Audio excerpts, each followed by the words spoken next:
So guys, you can decide to buy evaporating sunglasses, as Alexandra is saying, but don't think that you're solving the problem of sustainability, okay? Because I know that you want to get slim by eating more food, but that's just not gonna happen. So and at the same time, you can't save the environment by buying more. Basically, fashion is evil in all its forms. There is no, ultimate wholesome solution. If you avoid buying microplastics, buying nylon essentially, and buy cotton, you're going to create another problem, because cotton is extremely costly for the environment because of the amount of water it uses. So there is no salvation. So guys, don't think that we have one problem. We have many. One problem for each type of fiber. I think Miuccia Prada likes David Lynch. But the way Miuccia Prada would do David Lynch, you would have to do a lot of analysis to spot the reference. Yes. However, what Ralph Simmons like to do, oh, I like this movie. Let me do a print and put a patch right here at the front. So, well, we are back. Hello, hello. Back we are. So, Drippy, tell me, are you excited about today's episode and about the amazing topics we're going to have? We had a very, very special day today because we did a Q&A with our fans. Yes. We received several questions on our social media. Yeah, and emails. Exactly. And only lucky chosen few will get highlighted today. So we will be talking about questions about microfibers, microplastics, and CO2 emissions and how they can benefit fashion. Also, from this episode, we are introducing a little bit of a different format where we throw in themes at each other. So we're not preparing them anymore. And themes are surprise for both of us, just like for our listeners.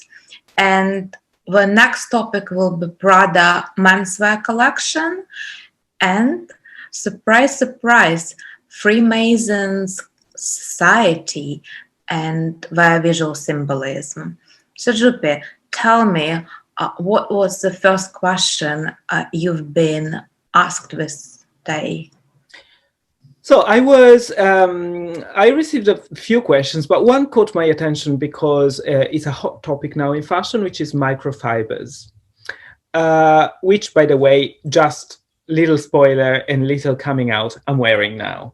Okay, are You're wearing microfiber right now. Okay, Drippy, I'm gonna be really dumb and ask you, what is microfiber? So microfibers are essentially plastic. So wearing microfiber is like wearing plastic. But the thing is that the problem with the microfibers, and the reason why I was asked to explore this topic, is because whenever you wash your clothes, if they are made of microfibers, tiny pieces of these of plastic get released into the water. They end up in the ocean. The fishes end up eating the microfibers. We end up eating the fish. And when we are poisoned with plastics, vicious circle. Precisely, exactly, and this is the problem, that the plastic. When we think of plastic in the ocean, you know that there is this narrative about this huge island of plastic in the ocean. Or if you watch, do you watch David Attenborough episodes? Yeah, some of them. Yeah, of course, it's a huge problem, right? And I actually, even taking it a bit further, there are a lot of statistics what our bodies today are infused by plastic, and exactly. it's not only microfibers. Apparently, every time we drink like from plastic, or even when we get an injection and we use plastic syringe, apparently. But that is microplastics. That is microplastics. Is every time there is some plastic container or something, it releases it sheds essentially pieces of plastic, very tiny pieces of plastics in the water. No, but what I'm saying is that if you watch David Attenborough and he speaks about the animals feeding plastic to their chickens, for instance, in the ocean, or the fishes eating plastic, you always imagine these big chunks of plastic, when in fact the majority of plastic in the ocean, and it's a lot, comes from washing our clothes. So Okay. what, should we not wash our clothes? Is it the solution? Exactly. That's one of the suggestions, is to wash our clothes less. Imagine washing your your microfiber clothes less. It's hell, because they smell a lot. So you can't go to the gym and Or you can just shop at Primark, new day, new t-shirt. yeah, but you see, that's the problem. That if you go to Primark and buy 100% cotton poses another problem. So this is exactly what I wanted to talk about. If you avoid buying microplastics, buying nylon essentially, and buy cotton, you're going to create another problem, because cotton is extremely costly for the environment because of the amount of water it uses. So there is no salvation. So guys, don't think that we have one problem. We have many. One problem for each type of fiber, one problem for each type of fabric. Basically, fashion is evil in all its forms. There is no, ultimate wholesome solution, like marketing is saying us. Exactly. In fact, I think that the old buy less and buy better, that's the only sustainability, because if you are going to buy even the most sustainable thing, it creates waste, and waste is not a good thing. Okay, so I don't know if you have seen the Business of Fashion Index of Sustainability. I had not. So it just came out, and business, because you see, if I ask to 10 people what is sustainability, they may come up with 10 different solutions for it. And Business of Fashion has invented a sort of 6 criteria, 6 pillars of sustainability, and they can read each brand according to them. And they go from carbon emissions, waste, water and chemicals, workers' rights, and they are 6. I can find the other 2. I don't remember them now. But essentially, they have read every brand in fashion, the biggest brand in fashion, and the best performing brands seem to be Nike for sportswear, H&M for the mass market, and Kering for. Can I challenge it? Obviously, I know you don't work for Business of Fashion, Jupi, but Nike trainers, most of them are done with plastic. And if you go like to the gym or you go for a run, the rubber sole erases eventually, like even if you wear it once.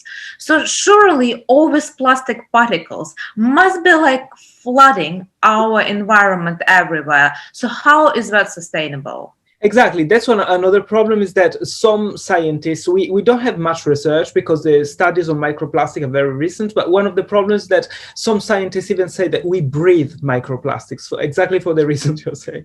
But we are cursed. There is no way out of it.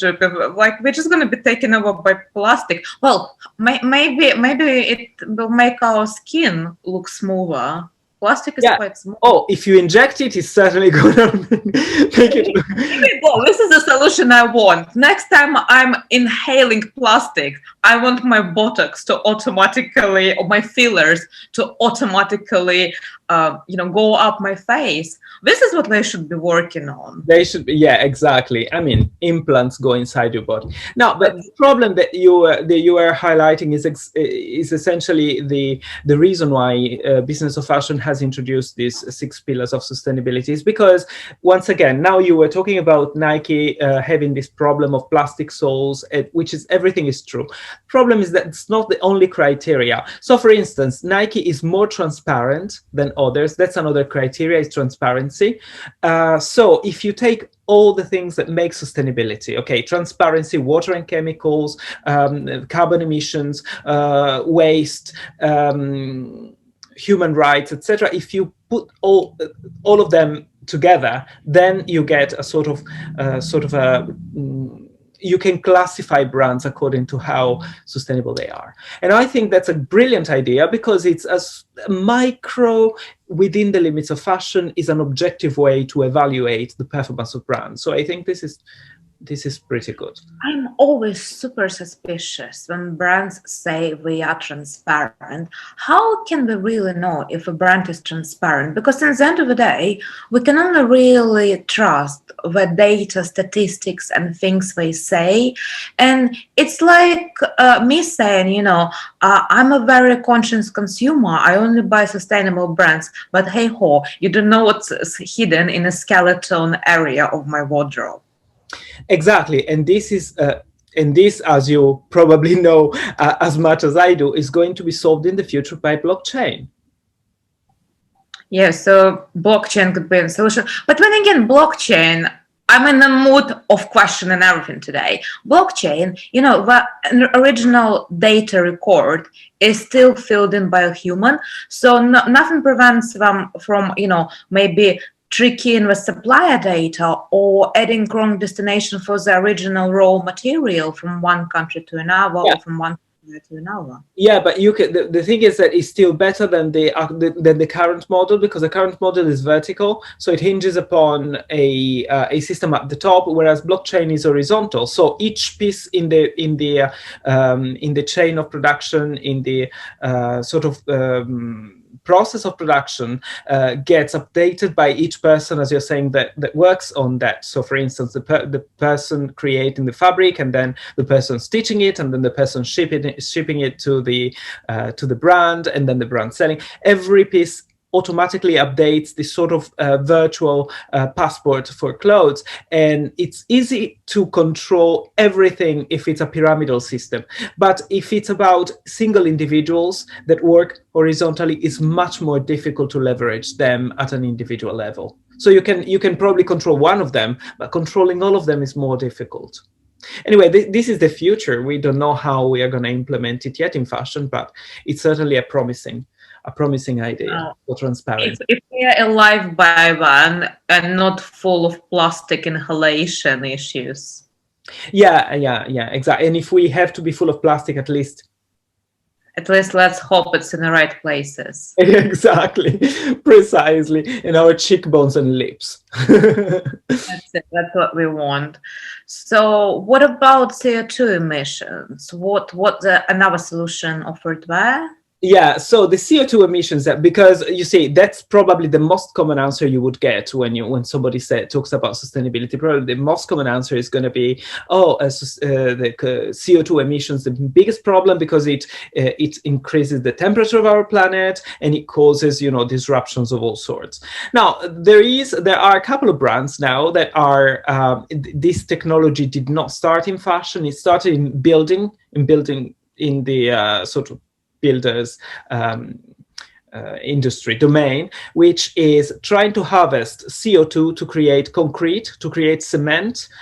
And this is now being used in fashion by Pangaea. For instance, they created a pair of glasses, a collection of glasses made out of CO2. Imagine how cool it would be to wear a pair of glasses made out of pollution. And another brand is L'Oreal, which is using CO2 to produce bottles for perfumes, and even ethanol, which is a chemical that they may use for the perfumes. But you were saying you doubt everything, so I am sure you will doubt this as well, right?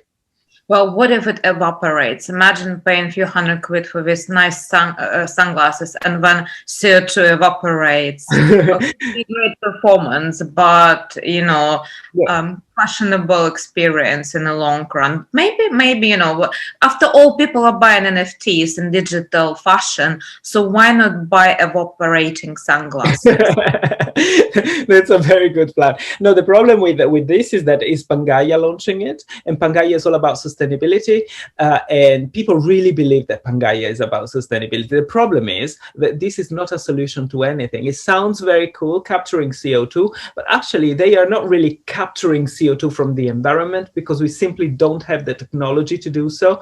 They are using a fraction of CO2 produced by factories, for instance, or by several industries and factories. So they use a fraction of that. So it sounds really cool from the point of view of marketing, but is it solving the problem of the CO2 in the environment, which is a lot? No, it's not solving much. So guys, you can decide to buy evaporating sunglasses, as Alexandra is saying, but don't think that you're solving the problem of sustainability, okay? Because I know that you want to get slim by eating more food, but that's just not gonna happen. So, and at the same time, you can't save the environment by buying more. Yeah, Jovi. But at the same time, I also wouldn't buy what many people believe in. Historically, people do tend to believe in many things, and then if you stick to your beliefs, you might end up being deeply disappointed. After all, many believe what COVID is not real, or Exactly. it's a conspiracy theory. So I mean, there are people who believe in God. wow, Julia, wow. We will talk about it later today, and we'll see where you and I stand. So, speaking of beliefs and identities and symbols, uh, I looked at Prada menswear collection for autumn winter 22. Beautiful collection, very luxurious menswear, coats, great suits, nice tailoring, very, very flamboyant and dressy, and I would even say performative. I thought it was very interesting what brand presented the collection with the idea of work as being an essential element of our life and how one should dress for work. And the big sort of aesthetic I identified in this collection is almost American Psycho. You know how he would dress like very carefully and would prepare and be very conscious of his visual presentation. And as the movie progressed, we realized, it's all a performance. He's not really there. This is what he said, I'm here, you can shake my hand, you can look me in the eye, but I'm not here. And this is how I often feel about people who work in a city or in a very corporate environment. And No, you're making me think of something that some psychoanalysts say about today's world, which is very well represented by American Psycho, is the idea of normotics, which is a sort of merging the word psychosis with normality, so normosis, because it's essentially what Norman Bates in American Psycho is. I suppose you read the book as well, and the absolute madness of this man. Now, American Psycho is very different from Hitchcock Psycho, because the madness of this man does not come from a trauma like in Hitchcock's case, like in Psycho by Hitchcock. The madness of this man comes from having success, from being extremely good at his job, and this success is constantly expressed through the obsession for fashion, and therefore his psychosis coincides with his own normality. So it's a very productive, from a business point of view, sickness. I also think this sort of madness, it's a metaphor for reality of modern world and how corporate environment can be an absolute madness. And I had interesting conversations with people who have to dress up for work in this very professional way. Most of them truly despise it. However, I had conversation with people who can go to work in pajama or hoodie, and they do dress up, like they put a three-piece suit. So therefore, what I have noticed, there's a tendency for some people to dress in a workwear or even uniform or wear a version of uniform as a performative act rather than professional necessity. And I felt like Prada played on this idea, what sort of a workwear references or uniform, they have no actual target to people who have to dress like this for work, but it's more an aesthetic choice. And that's why I found it so fascinating. But isn't this exactly the point, though, that people hate it, as you say, and also I happen to speak to people who really hate it, to having to dress like that for work. But isn't that because they have to? But isn't fashion exactly using something that you have to do in a way that is choosing to do it? In other words, fashion takes something. It's like when fashion is inspired by the dresses of the Catholic Church, for instance, or any specific environment. Isn't this exactly taking a symbol, devoiding it of its duty or symbolism, and filling it with the only symbol of the only meaning that is fashion? And in the case of Prada, for instance, and I agree with you about this 80s echo, it seems to me that is a sort of formality that, by the way, I didn't only see at Prada, but also at Fendi, Zegna. which is like saying, okay, we are so tired now of the pandemic sort of loungewear and Pangaya things and and and things that you wear, simple things to stay at home, and we propose something formal because it's new, and it's new because you haven't been doing it for the past few seasons. Yeah, we always want next thing because we get satisfied very easily and nothing really lasts. But the symbolism had a very, very good base for the next move I did this week, which was going to, Can I ask you a question? of course, I want to know your opinion on something. Now, one of the main critiques, now I truly, like you, loved the Prada collection. I think it was a great season for Prada, great colors, great presentation, great everything, great even casting. But I heard some criticism about this collection because it was a little bit too Balenciaga, and was whereas Prada usually does its own thing, now it's winking at Balenciaga. What did you think about this? we had like Twin Peaks actor, right? Yeah. As well opening the show. Well, I mean, what can we say? If you want to sell and Gen Z is the consumer of the future, I think you have to bend a little bit to suit their aesthetics. Because look, they have more and more money. And, as we say in Russian, there is a proverb in Russian, the person who pays, that person leads the dance. So essentially... capitalism always wins. This is what it means. Yeah, so essentially, the person who is covering the billions then has the final say. Therefore, like all brands adopting this. I also read what Prada started doing NFTs with Adidas, which sounds surreal, but it's all happening. Look, I think, if you want to make money, you have to follow it, and it's unavoidable. But yeah, of course, we probably would like to see brands sticking to their identities and their true efforts.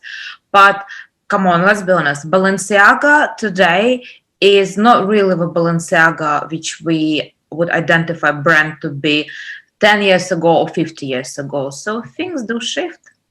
Definitely. Especially look, Prada's biggest opportunity is probably Asia at the moment as well, which is also younger consumers. So we have to do that. And Twin Peaks, you know what? I kind of would take a guess what this is Ralph Simmons' vibe rather than Miuccia. For some reason, I feel like this is the type of thing he would be watching in his free time.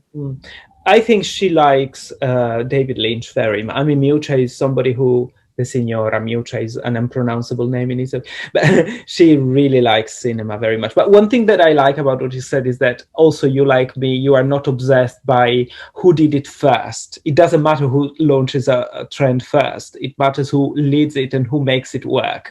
So who cares if there is some similarity with Balenciaga? So I do. I'll put it another way. I think Miuccia Prada likes David Lynch, but the way Miuccia Prada would do David Lynch, you would have to do a lot of analysis to spot the reference. Yes.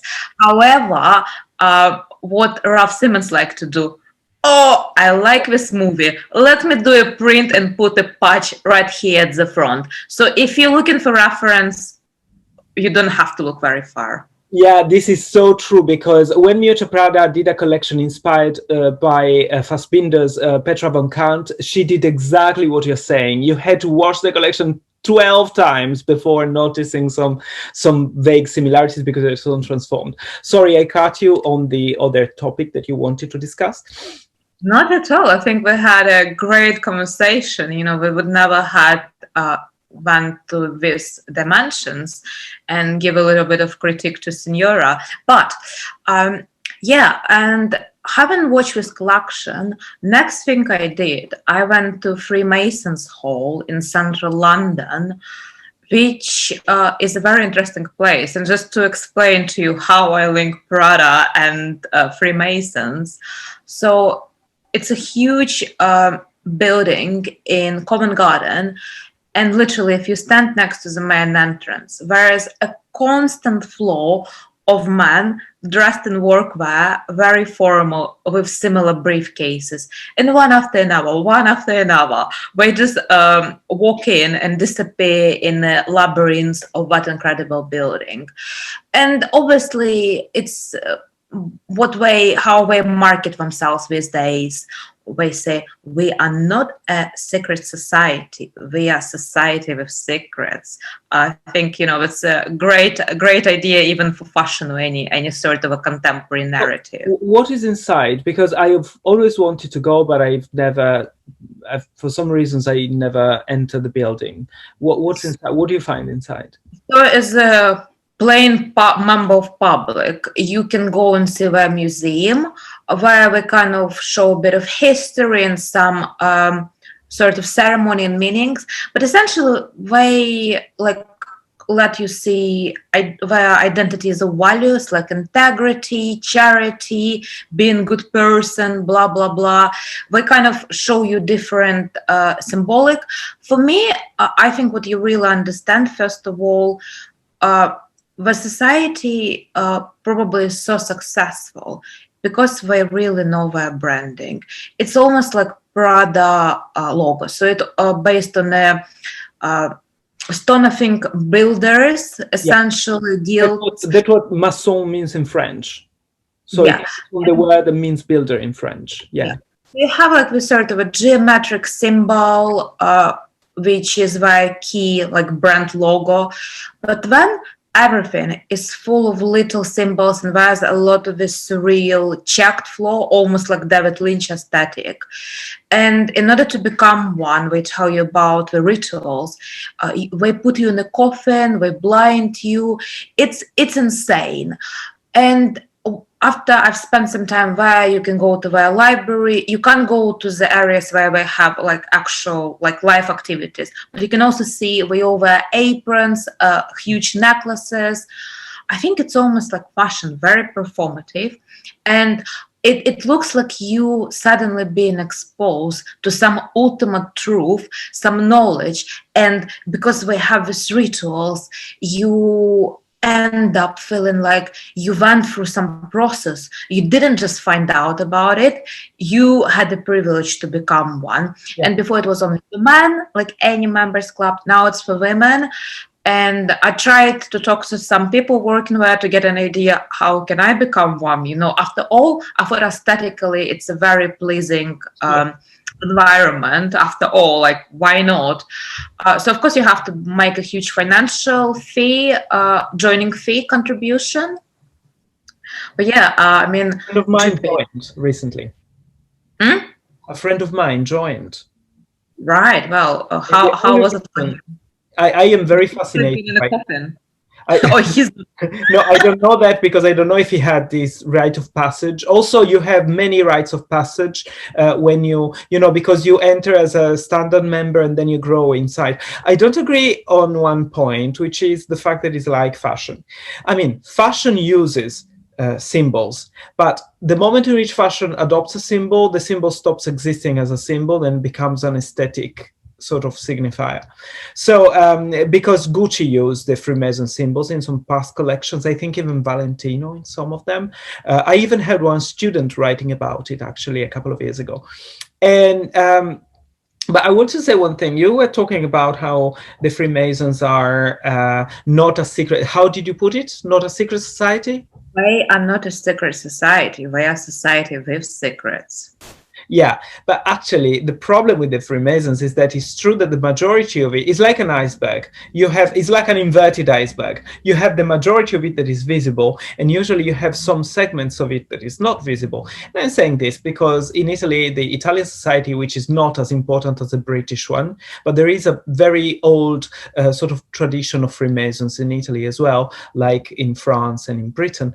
And the members are known, are public, but there are some of the, I think they're called lodges, some of the segments essentially that were discovered to be private, to be secret in Italy. And one of those was killed in London in a place that has a daunting name, which is Blackfriars Bridge. You know that Blackfriars Bridge is full of symbols of Freemasons, which is next to, it's not too far. So if you go there, it's full of symbols of, it's a symbol of Freemasonry. And that's the reason why this Italian man called Enzo Calvi, I think was Enzo Calvi, yes, was hanged in there, was found dead in the bridge. I also have heard what in Italy, Masons are quite linked with mafia.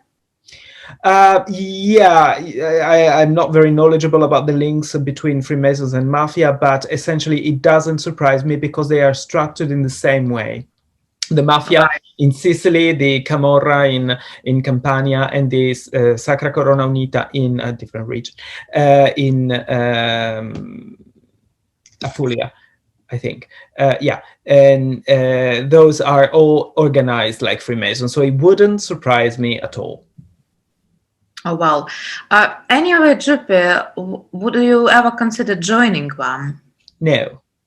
When my friend told me, I was like, wow, this is so cool. I want to wear the cape and everything and the rings, which I and be put inside of a coffin and sit on these chairs. You know, we have massive chairs. Yeah. And also I dream of becoming the top, not just one of the servants. Yeah. But and then I went online and I checked, I look tan with this light, I'm looking awful, sorry. And then I went online and I checked the rules for joining the Freemasons, and I discovered that one of the requirements is that you have to believe, they don't say God, I don't know if you've been there, but they say in a Supreme Being, I think. Sorry? I think we call it Supreme Being. Yeah, but in the fact that the universe is designed. And I talked to my friend and I said I would never be able to be part of this because my friend is a biologist. And I said I would never be able to be part of this because you have to believe in the world is a design, and I don't believe that the world is a design. And he says, yeah, but there is the world has a structure, it has a logic. And I say, yes, but one thing is believing in a logic, another thing is believing that somebody created the logic. And I believe in chance. Now, you either believe in chance or in the will of God, and I've chosen to believe in chance, not in the will of God. I think I might give it a go. I tell them I worship the Church of Fashion. How about that? Exactly. Imagine how chic if Miuccia designed the capes and everything. It would be amazing. And then we'll just get Raf around the corners so he can patch the things up just to make it a little bit more obvious. The eye in the triangle. Do you believe in God, Alexandra? Wow, Juppie, that's a very blunt question. I I don't think I do. No, I don't. I don't have any compassion, but I think I believe in myself and I believe in you. Oh, I believe in you as well, and I've got a lot of compassion when I watch my bank account. That's the moment in which I've got great. Oh wow! Do you want to confess about something? What? Do you want to confess? So maybe you have some worship, secret worshipping routine. In my atheist world, and this is something that Foucault said, confession has been replaced by the studio of the psychoanalyst. Do you know? You don't go to the priest to confess anymore. You go to the psychoanalyst and you tell everything to him. That's how confession was replaced in modernity. And I prefer, the church of Sigmund Freud. Have you ever considered what contemporary confession could be anonymous comments on social media as well? Yes, and also, but you know what the problem is, that in social media, if you stumble within the Catholic Church, you get atonement, okay, you get forgiven. On social media, if you stumble and you say the wrong thing, there is no way you're going to be forgiven. If Diet Prada gets you on the spot, you can say whatever you want, you're never going to be atoned. You're always going to be transphobic, homophobic, racist, misogynist, etc. There is no way of atoning your sins on social media. So no thanks. I prefer the atonement of either the priest of my psychoanalyst. Okay, I think I will stick to Prada. Yeah, exactly. Miuccia atones everyone. Yeah. Absolutely. On another note, we would like to recommend our listeners, if we're in London next week, something special to entertain themselves with. So, a fan of our podcast, Charles, the Chinese man, who is a very talented and brilliant photographer, is having an exhibition. He's actually having two exhibitions, which we are very excited about to see. And we are lucky to say we had a little preview. And we would like to share some of our reflections, because you could be interested in photography and visual culture, which would be a really great opportunity to go and entertain yourself with. Or maybe you're a smart contemporary citizen who is looking for financial investment. So why not invest in an upcoming photographer work, which could be costing millions in a few years' time? Don't miss the opportunity. Exactly. So the exhibition opens on the 2nd of February, and it's at Brick Lane Gallery. It's a group exhibition called Photography Now. And then next exhibition, which opens on the 5th of February, is at Royal Hill Cafe in Greenwich. And that's a solo exhibition, which is titled in German, which I cannot read, Juppie, but I can read it in English. What is human? And something. That's the only word in the phrase that I can pronounce in German is Mensch. But yeah, we, like I said before, we were very lucky to have a preview of the exhibition, and that was very exciting, Juppie. Did you? Yeah.